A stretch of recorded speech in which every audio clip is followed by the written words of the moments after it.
आज के इस वीडियो को गौर से सुनना, आंखें भी खुल जाएंगी और शायद जिंदगी के इस मंजर में जो तूफान खड़ा है वो भी थम जाएगा, क्योंकि ये कहानी आपकी है। मैं आज आपको एक प्रैक्टिकल कहानी बताता हूँ।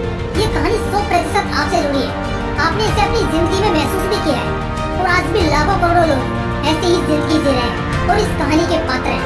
जब मैं सुबह उठकर मेरी पूरी बॉडी बहुत रिफ्रेश होती है, दिमाग एकदम ताजा होता है, पूरे बदन में फुर्ती होती है।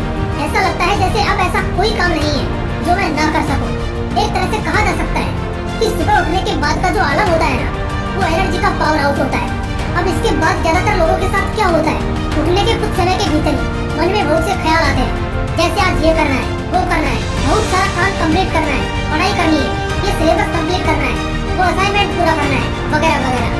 धीरे धीरे ये समय बीतता जाता है। फिर सोचते हैं नाश्ता करते ही तुरंत अपने काम पर लग जाएंगे। वजह एनर्जी बहुत होती है।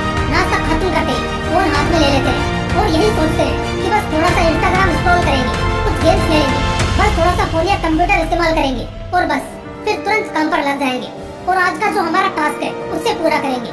टाइम पास करते करते अब दोपहर की घड़ी आ चुकी है। आलम ये होता है कि अब लंच के बाद हल्की हल्की आंखें लगने लगती है। यहाँ पर मन कहता है बस यार थोड़ा सा सो लेते हैं।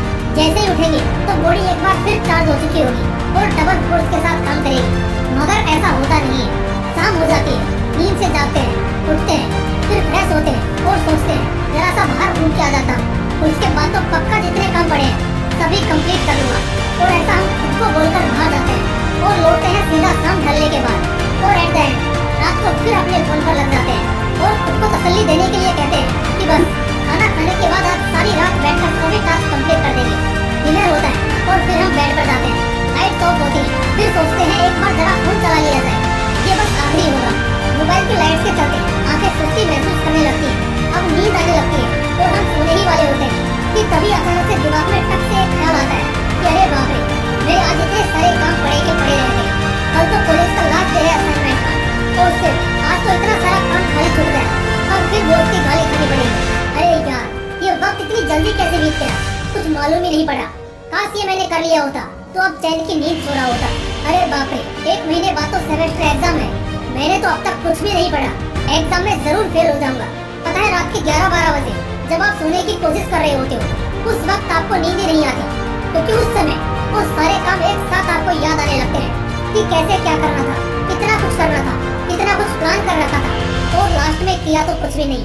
ये जो समय होता है ना, यहाँ बहुत अफसोस होना शुरू होता है। मन बहुत करता है कि अभी इसी वक्त अपने सारे टास्क करना शुरू कर दूं, मगर अफसोस अब शरीर साथ नहीं देगा, क्योंकि दिमाग पूरा थक चुका है, शरीर पूरा टूट चुका है। अब तो बस नींद की तलाश होगी और तब सुबह की आस होगी, मगर ये कमबख्त नींद भी नजर क्यों नहीं आ रही है, क्योंकि डर और अफसोस की आंधी में हमारी हालत खराब हो रही है और अफसोस करते करते आखिरकार देर बर्बाद। ये तो हो गई शॉर्ट टर्म बर्बादी की कहानी।